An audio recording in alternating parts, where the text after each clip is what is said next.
je croyais rêver quand ma sœur, qui me disait constamment que je ne faisais pas partie de la famille, a débarqué, et a exigé que je déménage, pour que sa famille puisse prendre ma maison.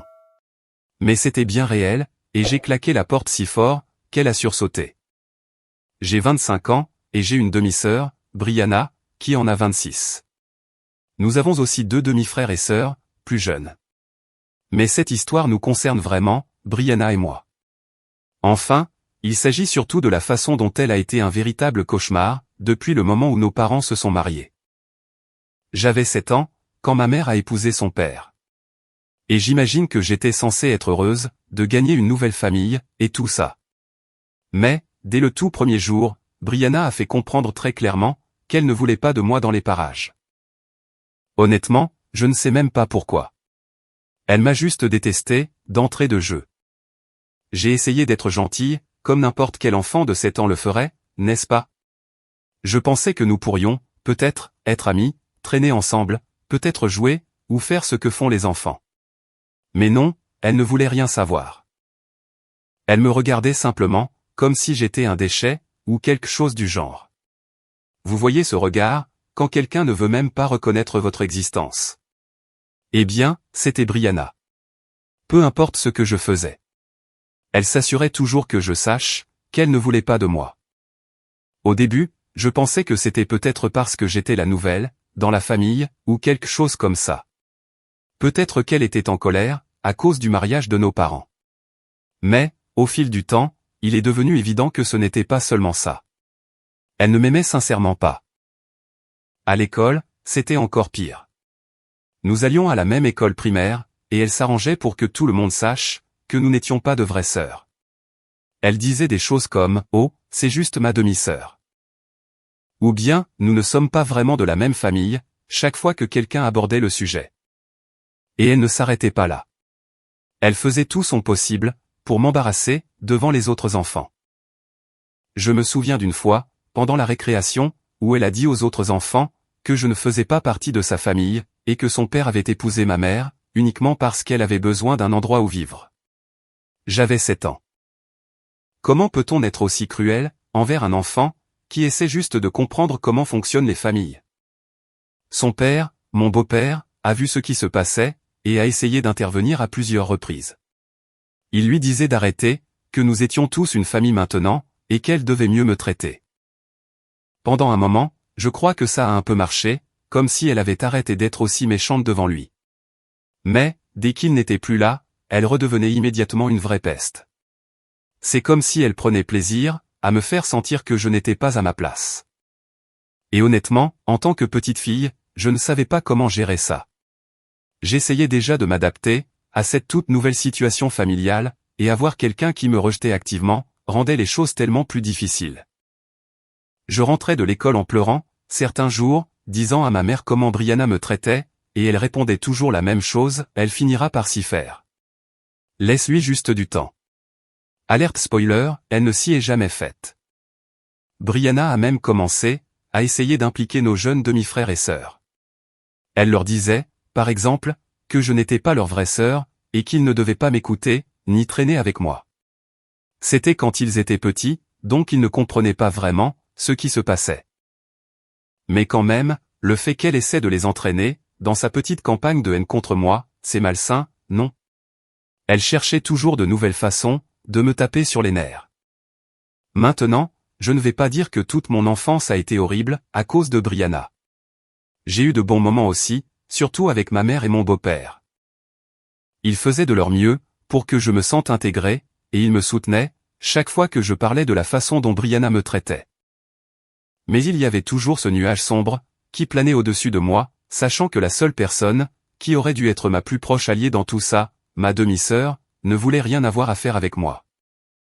Et quand elle voulait bien m'accorder de l'attention, c'était uniquement pour me rendre la vie misérable. Je crois que le pire, c'est quand elle a commencé à lancer des rumeurs sur moi, au collège. Il y a eu cette fois, où Brianna a raconté à un groupe d'élèves, que je lui avais volé quelque chose, ce qui était faux. Mais, les enfants étant ce qu'ils sont, ils l'ont cru. Et soudainement, j'étais la voleuse de l'école. C'était humiliant. Et elle savait exactement, ce qu'elle faisait. Elle n'était pas juste méchante. Elle essayait activement de ruiner ma vie. Finalement, c'est arrivé à un point où mon beau-père a dû intervenir sérieusement. L'attitude de Brianna était si mauvaise qu'elle a cessé de venir chez nous pendant un certain temps. Il lui a dit, très clairement, que si elle ne pouvait pas, au moins, faire semblant d'être polie, alors elle ne devait même pas prendre la peine de venir. Je ne sais pas si c'était la bonne décision, mais honnêtement, c'était un tel soulagement. Au moins, je n'avais plus à supporter qu'elle soit constamment sur mon dos, à me faire sentir comme une moins que rien. Elle a fini par aller vivre chez sa mère, à plein temps, quand elle avait environ 13 ans. Je pensais que ce serait peut-être la fin de tout ça, comme si la distance allait lui donner une autre perspective, ou quelque chose du genre. Mais non, ça n'a rien changé. Nous nous voyons encore parfois, pour les fêtes, les anniversaires, ce genre de choses. Et à chaque fois, elle montrait clairement que rien n'avait changé. Elle était toujours aussi cruelle, toujours aussi méprisante, et toujours aussi déterminée, à me faire sentir comme une étrangère dans ma propre famille. Au moment où nous sommes devenues adolescentes, j'avais pratiquement renoncé à essayer d'avoir une quelconque relation avec elle. Je veux dire, à quoi bon? J'avais passé des années à essayer d'être gentille, à essayer de tendre la main, et elle n'avait jamais fait le moindre effort pour faire un pas vers moi. Alors, j'ai tout simplement arrêté de m'en soucier. Si elle voulait faire comme si je n'existais pas, alors très bien. Je n'allais plus gaspiller d'énergie pour elle. Je me souviens de la dernière fois où nous avons eu une interaction qui n'était pas purement hostile. Nous avions 16 ans, et elle venait d'avoir son premier enfant. Oui, elle est tombée enceinte à 16 ans, et elle est revenue vivre avec nous pendant un certain temps. On pourrait penser que la maternité la changerait, l'adoucirait ou quelque chose comme ça, non? Eh bien non, c'était la même Brianna. À vrai dire, elle a même empiré. Elle ne me laissait pas m'approcher de son bébé. Elle m'a dit de ne jamais toucher son enfant, de ne jamais lui parler, de ne même jamais le regarder, comme si j'étais une sorte de monstre, dont elle devait protéger son enfant. C'est à ce moment-là que j'ai su avec certitude qu'il n'y aurait jamais de lien fraternel entre nous. Elle s'en était assurée. Et honnêtement, j'en avais fini d'essayer. J'avais ma propre vie sur laquelle me concentrer. Et si elle voulait être une personne amère et haineuse, c'était son choix. Mais je n'allais plus la laisser m'entraîner vers le fond avec elle. Alors oui, c'est là que tout a commencé. Ça faisait des années que nous ne nous étions pas vus, et honnêtement, je pensais en avoir fini avec elle. Mais il s'est avéré qu'elle n'en avait pas fini avec moi.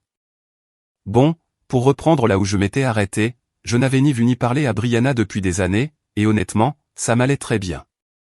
Ma vie avançait bien, sans ces drames, et je faisais mon propre chemin. Mais voilà qu'il y a quelques mois, je reçois ce coup de téléphone de ma mère. Or, ma mère n'est pas du genre à m'appeler pour rien, alors j'ai tout de suite su que quelque chose se préparait. Je décroche le téléphone, et elle me dit « Eh, Lexi, il y a quelque chose dont il faut qu'on parle. » Tout de suite, je me dis « Super. » Quoi encore? Ma mère a ce don pour édulcorer les choses, donc je savais déjà que ce qu'elle allait dire était probablement une mauvaise nouvelle. Alors, elle commence très l'air de rien.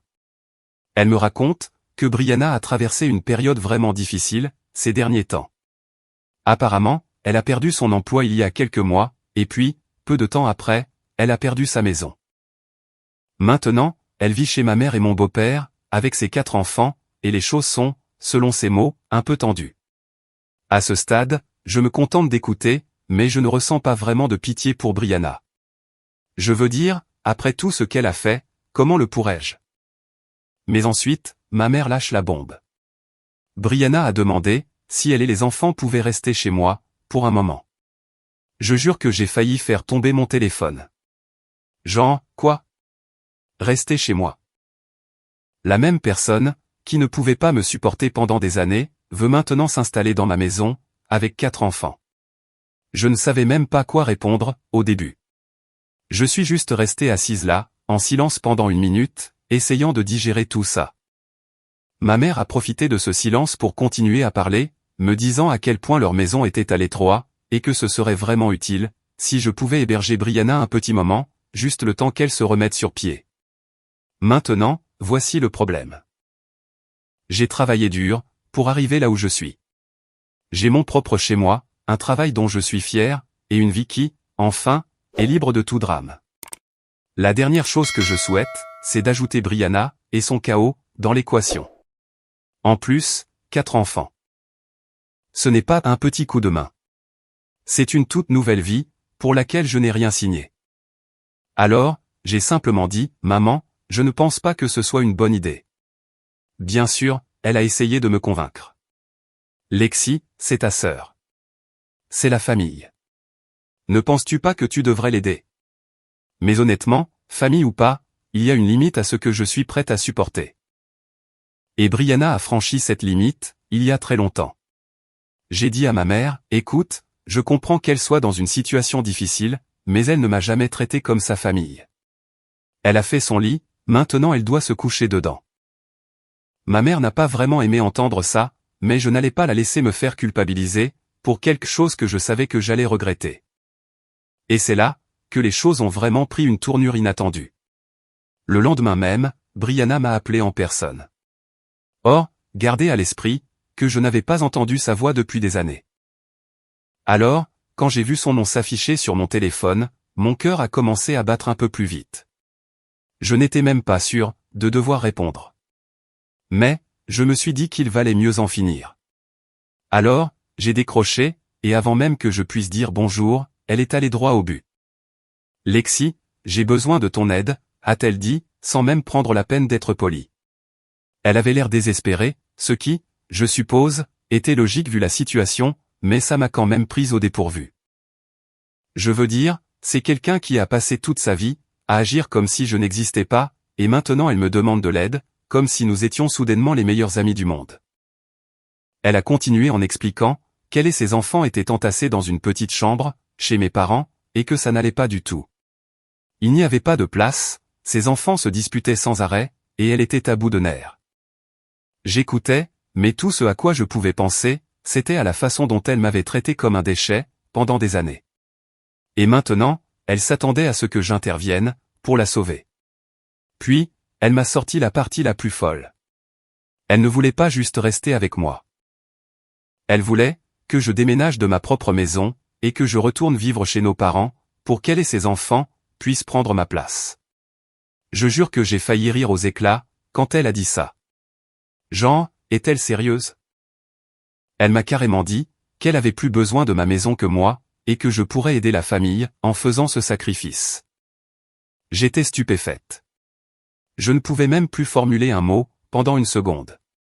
Quand j'ai finalement pu répondre, tout ce que j'ai réussi à dire, c'est, attends, tu veux que je quitte ma maison, pour toi? J'espérais avoir mal compris, ou quelque chose comme ça, mais non. Elle a insisté.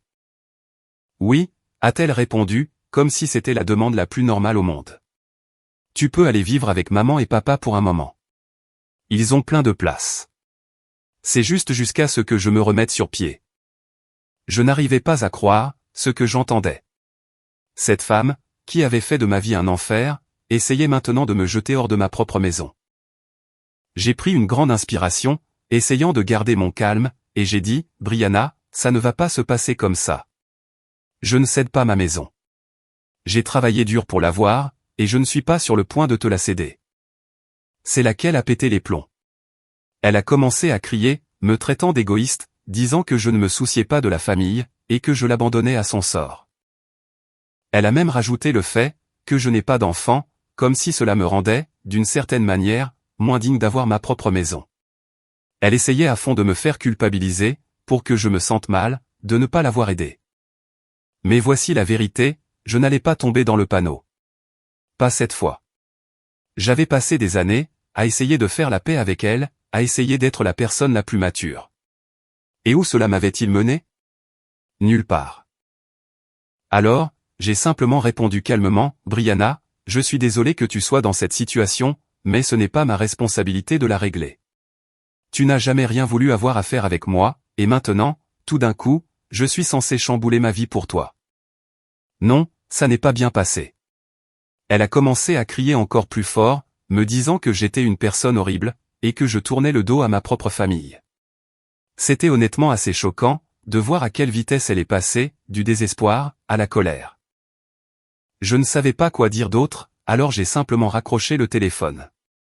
Après ça, je n'ai plus eu de nouvelles d'elle, pendant un moment. J'ai supposé qu'elle avait compris le message, mais j'avais tort. Quelques jours plus tard, ma mère a rappelé, et cette fois, elle était vraiment bouleversée. Apparemment, Brianna n'avait pas arrêté de se plaindre à elle, sur le fait que j'étais égoïste, et peu disposé à aider.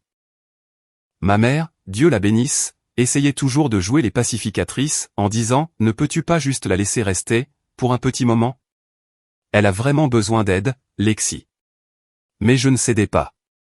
J'ai dit à ma mère, la même chose que j'avais dite à Brianna. Je ne cède pas ma maison, et je ne la laisse pas me marcher sur les pieds. J'en avais assez de ces conneries. Ma mère n'était pas heureuse, mais je pouvais voir qu'elle commençait à comprendre d'où je venais.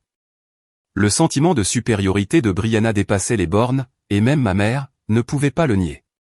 Pourtant, elle était coincée au milieu, essayant de maintenir la paix entre ses deux filles.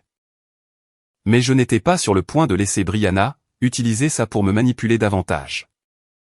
Mise à jour 1. Bon, après tout ce désordre téléphonique avec Brianna, je me sentais plutôt bien d'avoir tenu bon. Je m'étais dit qu'elle trouverait une autre solution, ou qu'elle continuerait à se plaindre à nos parents, jusqu'à ce qu'ils en aient marre d'elle. Dans tous les cas, ce n'était plus de mon ressort, et je pouvais enfin reprendre le cours de ma vie. Ou du moins, c'est ce que je croyais. Quelques semaines plus tard, j'étais assise chez moi, un samedi, à m'occuper de mes propres affaires, quand on frappe à ma porte. Or, je ne reçois pas vraiment beaucoup de visites, alors j'étais un peu confuse. Je n'attendais personne. Et honnêtement, j'espérais un peu que ce soit juste un livreur, avec un colis ou quelque chose comme ça. Mais quand j'ai ouvert la porte, devinez qui se tenait là? Oui, Brianna.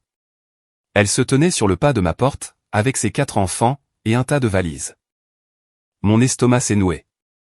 Sérieusement, je suis juste resté là, pendant une seconde, sans même savoir quoi dire. Elle m'a regardé avec une expression extrêmement sérieuse, et a dit « Lexi, il faut qu'on parle ». J'ai senti mon visage s'échauffer. Je n'étais pas en colère, au début. J'étais plus choqué qu'autre chose. « Qu'est-ce que tu fais ici ?» ai-je demandé, en essayant de garder mon sang-froid. Ces enfants se tenaient tous là, l'air fatigué et un peu confus, et je me sentais mal pour eux, mais je ne pouvais pas croire qu'elle ait vraiment débarqué, comme ça. Brianna a soupiré, comme si elle était agacée par moi, ce qui n'avait aucun sens. Écoute, Lexi, je n'ai nulle part d'autre où aller. C'est trop étroit chez maman et papa, et ils commencent à être frustrés avec moi. Je pensais que tu aurais un peu plus d'empathie, vu que nous sommes de la famille. Je sentais ma mâchoire se crisper. De l'empathie.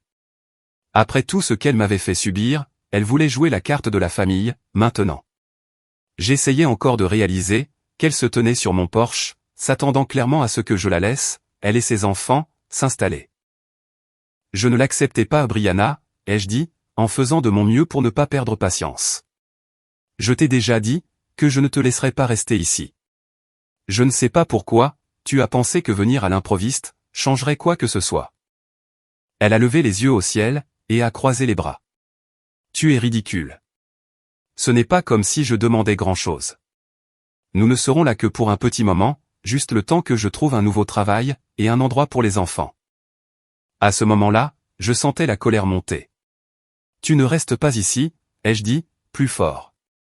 Cette fois. Je suis désolé que tu sois dans une situation difficile, mais tu n'as jamais rien voulu avoir à faire avec moi, et maintenant tu t'attends à ce que je laisse tout tomber, pour toi? Ces enfants commençaient à s'agiter, et je voyais bien que cette conversation n'allait mener à rien de bon. Brianna, bien sûr, n'abandonnait pas si facilement. Elle a changé d'appui, et a dit, il ne s'agit pas seulement de moi, Lexi. Pense aux enfants. Ils ont besoin d'un endroit stable. Tu ne te soucies pas d'eux. D'accord, faisons une pause ici une seconde. Bien sûr, que je me soucie des enfants. Ils n'ont rien fait de mal. Et ce n'est pas de leur faute, si leur mère les a mis dans cette situation, mais cela ne signifie pas que c'est ma responsabilité de tout réparer. Je n'avais aucun lien avec eux, grâce à Brianna, qui s'était assurée que je ne fasse jamais partie de leur vie. Donc, même si je ressentais de la peine pour eux, je n'allais pas la laisser me culpabiliser, pour les prendre chez moi. Je m'en soucie, ai-je dit, essayant de garder une voix stable. Mais tu as clairement fait comprendre, il y a longtemps, que je ne faisais pas partie de leur vie. Tu ne voulais pas de moi, près d'eux. Maintenant, d'un coup, je suis censé jouer les héroïnes. Elle a soufflé de mécontentement, et m'a foudroyé du regard. Il ne s'agit plus du passé. Lexi, il faut que tu grandisses. Les choses sont différentes maintenant. Je te le demande en tant que mère, pas en tant que ta demi-sœur. Je ne pouvais pas croire à quel point elle était culottée. Comme si le fait d'être mère effaçait toutes les horreurs qu'elle m'avait fait subir en grandissant. J'ai pris une grande inspiration, sachant que ça n'allait pas bien se terminer. Brianna, je ne ferai pas ça. Il faut que tu partes. Son visage s'est tordu, en une sorte de mélange de colère et de désespoir. Alors c'est ça. Tu vas simplement nous tourner le dos, à moi et aux enfants, après tout ce que nous avons traversé? Tu vas juste nous laisser souffrir? À ce stade, j'en avais fini. J'essayais de rester calme pour le bien des enfants, mais son arrogance était de trop. Elle m'a fusillé du regard, les yeux plissés. Tu es incroyable. Tu penses vraiment être meilleur que moi, n'est-ce pas? Ça a touché un point sensible. Je n'essayais pas de faire comme si j'étais meilleur qu'elle. Je n'allais juste pas la laisser me marcher sur les pieds. Mais, avant même que je puisse répondre, sa fille aînée, qui semblait avoir environ 10 ans, a tiré sur le bras de Brianna, et a dit « Maman, on peut partir ?» Je suis fatigué. Brianna a baissé les yeux vers elle. Et pendant une seconde, j'ai pensé qu'elle allait peut-être abandonner, et partir, mais non. Elle s'est tournée vers moi, et a dit « Tu fais une énorme erreur, Lexi. Ne crois pas que je vais oublier ça. » Et sur ce, elle est partie en trombe, ses enfants la suivant de près. Je les ai regardés remonter dans leur voiture, Brianna marmonnant dans sa barbe tout le long. Je ne savais pas si je devais me sentir soulagé, ou juste en colère. Probablement un mélange des deux. Quand ils sont partis, j'ai fermé la porte, et je me suis adossé contre elle, essayant de digérer ce qui venait de se passer. Je veux dire, je savais que Brianna se croyait tout permis, mais débarquer chez moi avec ses enfants, et s'attendre à ce que je m'écrase comme ça m'a époustouflé. Je me sentais mal pour ses enfants. Ils ne méritaient rien de tout ça. Mais je n'allais pas laisser Brianna me manipuler pour que j'abandonne ma maison. Après son départ, j'ai appelé ma mère, pour lui raconter ce qui s'était passé. Elle n'était pas surprise, mais elle avait l'air déçue que je n'ai pas aidé. Je comprends, Lexi, a-t-elle dit, mais Brianna est dans une situation vraiment difficile en ce moment. Peut-être qu'il y a un autre moyen, pour que tu puisses l'aider. Mais j'avais déjà pris ma décision. Maman, je ne m'en mêle pas. Je ne peux pas. Elle ne m'a jamais traité comme sa famille, et je ne vais pas la laisser m'entraîner dans ses problèmes. Ma mère a soupiré. Je voudrais juste que les choses soient différentes. Moi aussi, ai-je répondu, et je le pensais vraiment. Mais certaines choses ne changent jamais, et Brianna en faisait partie. Mise à jour 2. Après le départ de Brianna et de ses enfants, j'ai pensé que c'était peut-être la fin de l'histoire, qu'elle allait enfin comprendre, que je n'allais pas céder, et qu'elle passerait à quelqu'un d'autre pour l'embêter. Mais bien sûr, ce n'est pas comme ça que ça s'est passé. Honnêtement, j'aurais dû m'en douter. Il n'a pas fallu longtemps, pour que les choses dégénèrent, d'une manière à laquelle je ne m'attendais pas. Quelques jours après sa visite dramatique, j'ai reçu un autre appel, de ma mère. Or, ce n'était pas inhabituel. Elle et moi nous parlions assez souvent, mais dès la seconde où j'ai répondu, j'ai su que quelque chose n'allait pas. Sa voix était tendue, comme si elle était stressée, ou essayait de ne pas crier, ce qui m'a immédiatement mise sur mes gardes. Lexi, je dois te parler de ce qui s'est passé avec Brianna, a-t-elle dit, entrant directement dans le vif du sujet. J'ai soupiré. Maman, je t'ai déjà raconté ce qui s'est passé. Elle a débarqué chez moi, et je lui ai dit qu'elle ne pouvait pas rester ici. Oui, eh bien, elle n'arrête pas de parler à ton beau-père et à moi, depuis lors, disant à quel point tu es injuste. Elle prétend que tu tournes le dos à la famille, et, elle a hésité. Et elle dit, que nous devrions couper les ponts avec toi, pour ne pas l'avoir aidé. J'ai été stupéfaite pendant une seconde. Genre, Brianna essayait vraiment de monter ma propre mère et mon beau-père, contre moi, parce que je ne la laissais pas prendre ma maison. Quel culot. J'ai pris une grande inspiration, pour essayer de rester calme. Attends, elle vous dit de couper les ponts avec moi. En gros, oui, a répondu maman. Elle fait en sorte de te faire passer pour une personne sans cœur, qui refuse de l'aider, elle et les enfants, quand ils en ont besoin. Elle a vraiment réussi à énerver ton beau-père. Il n'arrête pas de dire que nous devrions en faire plus, pour la soutenir en tant que famille. Je n'arrivais pas à y croire. Maman, tu sais que c'est ridicule, n'est-ce pas? Elle essaie de vous manipuler, parce que je ne lui donne pas ce qu'elle veut. Maman a soupiré, et j'entendais l'épuisement dans sa voix. Je sais, Lexi. Je comprends, mais les choses deviennent tendues ici. Ton beau-père a l'impression que nous devrions la soutenir davantage, surtout avec les enfants au milieu. Et Brianna, eh bien, tu sais comment elle est. Elle nous fait sentir que nous échouons en tant que parents. Je me suis massé les tempes, sentant un mal de tête arriver. C'était exactement ce dont j'avais peur. Brianna, entraînant tout le monde dans ses drames, et faisant de moi la méchante, pour ne pas me plier à ses exigences. Maman, écoute. Je comprends qu'elle soit dans une mauvaise passe, mais cela ne veut pas dire que je suis responsable de régler ses problèmes. J'ai été plus que clair sur les raisons pour lesquelles je ne peux pas l'aider. Je sais, a dit maman doucement. Mais il faut que tu comprennes que ton beau-père a du mal avec ça. Il n'aime pas voir sa fille dans une situation aussi difficile, et il a l'impression que nous devrions faire plus, pour nous assurer que les enfants vont bien. Et voilà, c'était le début de la culpabilisation. Ce n'était même pas ma mère qui le faisait exprès, mais l'entendre parler des enfants comme ça, m'a fait sentir comme si j'étais la méchante, alors que je ne l'étais pas. Je savais que Brianna utilisait ses enfants, comme des pions dans son petit jeu, et je n'allais pas me laisser manipuler. Maman, je ne vais pas laisser Brianna me culpabiliser, pour quoi que ce soit. Je comprends que les enfants soient dans une situation difficile, mais c'est de sa faute à elle, pas à moi. C'est elle qui a fait ses choix, et maintenant elle doit en assumer les conséquences. Maman est restée silencieuse un moment, et je voyais bien qu'elle essayait de trouver quoi dire ensuite. Finalement, elle a parlé. Lexi, je voudrais juste que les choses ne soient pas comme ça. Je déteste voir la famille aussi divisée. Moi aussi, ai-je répondu, la voix plus douce maintenant. Mais ce n'est pas de ma faute, maman. Brianna m'a traité comme si je n'existais pas, pendant des années, et maintenant tout d'un coup, elle veut mon aide. Ce n'est pas comme ça que fonctionne une famille. Il y a eu une autre pause, puis elle a soupiré. Je sais que tu as raison, mais sois juste préparée, Lexi. Ton beau-père est vraiment contrarié, et j'ai peur qu'il ne prenne le parti de Brianna, dans tout ça. Ça m'a frappé plus durement que je ne m'y attendais. J'avais toujours eu une relation correcte avec mon beau-père, et la pensée qu'il se retourne contre moi, à cause des manipulations de Brianna, me rendait malade. Mais je ne pouvais plus reculer maintenant. Je devais tenir bon, peu importe à quel point les choses devenaient compliquées. Merci de m'avoir prévenu, maman, ai-je dit doucement. Mais je ne vais pas changer d'avis. Je sais, a-t-elle répondu. Fais juste attention, d'accord? Je ne veux pas que ça empire. Après avoir raccroché, je n'ai pas pu m'empêcher de ressentir cette boule au ventre. C'était comme si, peu importe ce que je faisais, Brianna était déterminée à m'entraîner dans ses problèmes.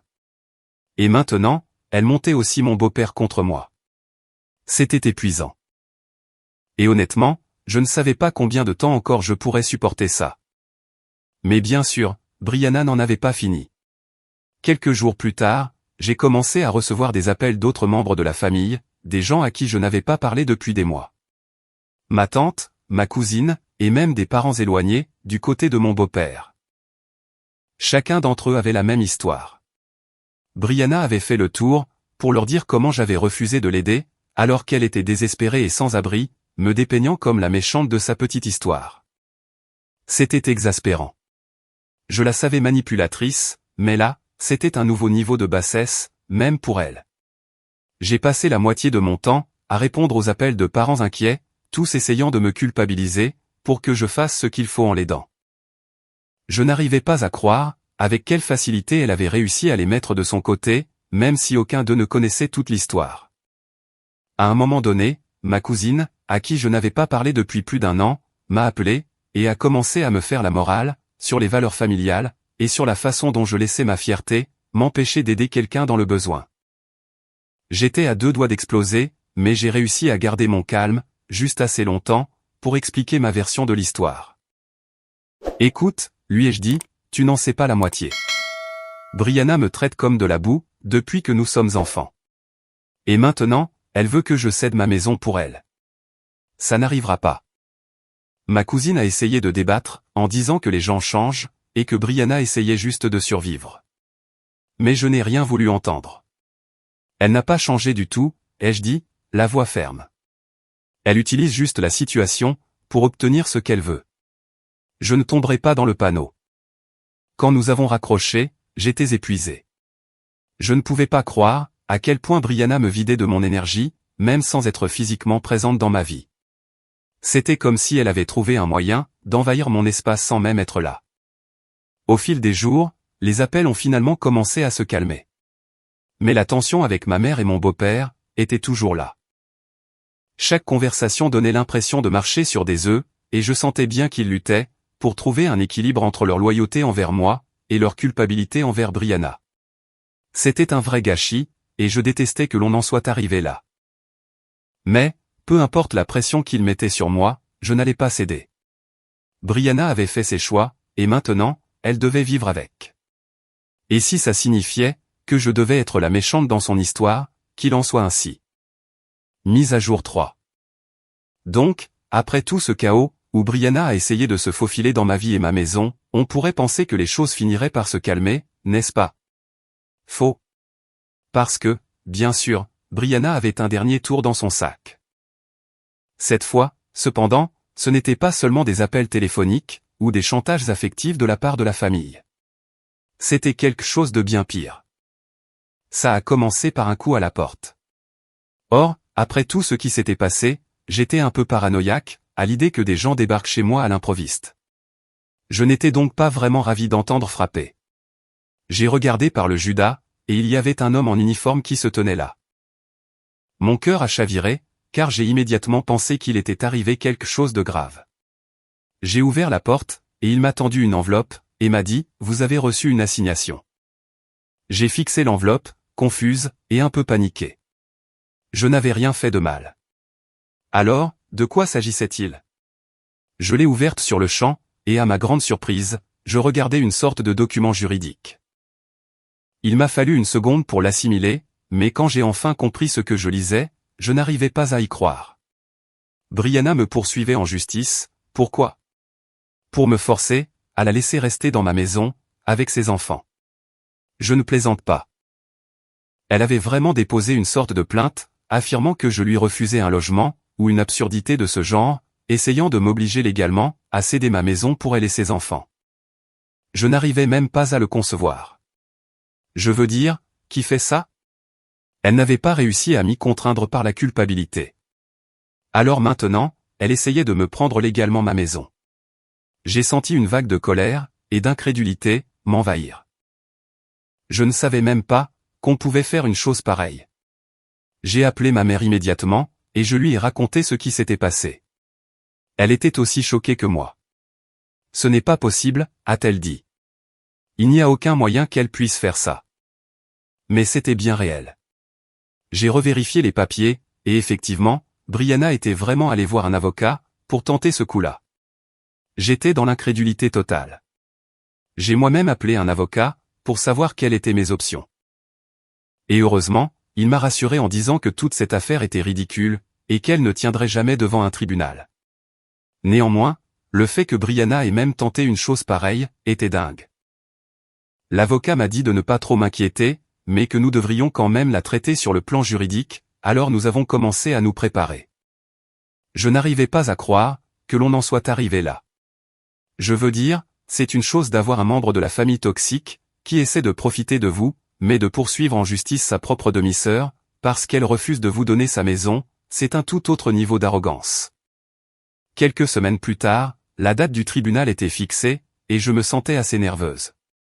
Je savais que la loi était de mon côté, mais je savais aussi, à quel point Brianna pouvait être manipulatrice. J'avais peur, qu'elle essaie de détourner la situation, pour me faire passer à nouveau pour la méchante, comme elle le faisait avec notre famille. Mais on ne pouvait plus reculer.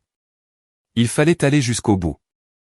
Quand le jour est enfin arrivé, je suis entré dans cette salle d'audience, ressentant un mélange d'anxiété et de colère. Brianna était déjà là, avec son avocat, et quand je l'ai vue, je jure qu'elle n'avait même pas l'air inquiète. Au contraire, elle avait l'air suffisante, comme si elle pensait vraiment qu'elle allait gagner. Je me suis assise avec mon avocat, et nous avons commencé à tout revoir. Le juge nous a appelés, et l'avocat de Brianna a commencé à monter toute cette histoire, sur le fait qu'elle était une mère de 4 enfants en difficulté. Et que j'avais refusé de lui fournir un logement, au moment où elle en avait besoin. À les entendre parler, on aurait dit que j'étais une sorte de monstre sans cœur, qu'il avait jeté à la rue, avec ses enfants. Je n'arrivais pas à croire, jusqu'où elle était prête à aller, pour me faire mal paraître. Elle n'a pas mentionné, bien sûr, comment elle avait été horrible avec moi pendant des années, ou comment elle avait essayé de me manipuler, pour que j'abandonne ma maison. Il ne s'agissait que du fait qu'elle était une mère célibataire, essayant juste de subvenir aux besoins de ses enfants, et que j'étais la demi-sœur égoïste, qui se dressait sur son chemin. Quand ce fut notre tour, mon avocat a tout déballé. Il a expliqué comment Brianna n'avait jamais rien voulu avoir à faire avec moi, jusqu'à ce qu'elle ait besoin de quelque chose. Comment elle avait débarqué chez moi à l'improviste, exigeant que je déménage, pour qu'elle puisse s'installer. Et comment elle avait essayé de me faire culpabiliser, pour l'aider, alors que nous n'avions aucune véritable relation. Le juge a écouté attentivement, et je pouvais le voir hocher la tête, comprenant d'où je venais. Puis, le juge s'est tourné vers Brianna, et lui a demandé de but en blanc, « Pourquoi pensez-vous avoir droit à la maison de votre demi-sœur ?» Et c'est là que tout s'est effondré pour elle. Elle a balbutié, et a essayé de ramener le sujet sur les enfants, mais le juge ne l'a pas laissé faire. Il l'a interrompu, et lui a essentiellement dit que c'était une demande ridicule. Il a expliqué que je n'avais aucune obligation légale de la laisser rester dans ma maison, et que ce n'est pas parce qu'elle était dans une situation difficile qu'elle pouvait profiter de sa famille. Entendre le juge dire ça à haute voix a été l'un des moments les plus satisfaisants de ma vie. Brianna avait l'air d'avoir reçu une gifle en plein visage. Son attitude suffisante a complètement disparu, et elle est juste restée là, sans voix. Je pouvais voir la réalité la frapper. Elle n'allait pas obtenir ce qu'elle voulait, cette fois-ci. Le juge a rejeté l'affaire, et c'était fini. Je suis sorti de cette salle d'audience, avec un poids énorme en moins sur les épaules. Brianna ne m'a même pas regardé, lorsque nous sommes partis. Elle a juste attrapé ses affaires, et est sortie en trombe avec son avocat. Je ne savais pas ce qui allait se passer après ça, mais je savais une chose. J'en avais enfin fini avec elle. Quand je suis rentré à la maison, j'ai appelé ma mère, pour lui raconter ce qui s'était passé. Elle était soulagée, mais aussi triste. Je pouvais voir qu'elle luttait toujours avec toute cette situation, et je me sentais mal pour elle. Mais en même temps, je ne pouvais pas continuer à laisser Brianna ruiner ma vie. Trop, c'est trop. Depuis lors, Brianna n'a pas essayé de me contacter. Je n'ai plus entendu un seul mot d'elle. Et honnêtement, ça me va très bien. J'ai récupéré ma vie. Et pour la première fois depuis longtemps, j'ai l'impression d'en avoir repris le contrôle. Alors oui, c'est l'histoire de la façon dont ma demi-sœur a essayé de prendre ma maison, et a fini par tout perdre. Ce n'est pas exactement la fin heureuse que j'espérais, mais au moins, maintenant, je sais où j'en suis. Et honnêtement, je suis juste contente que ce ne soit plus mon problème.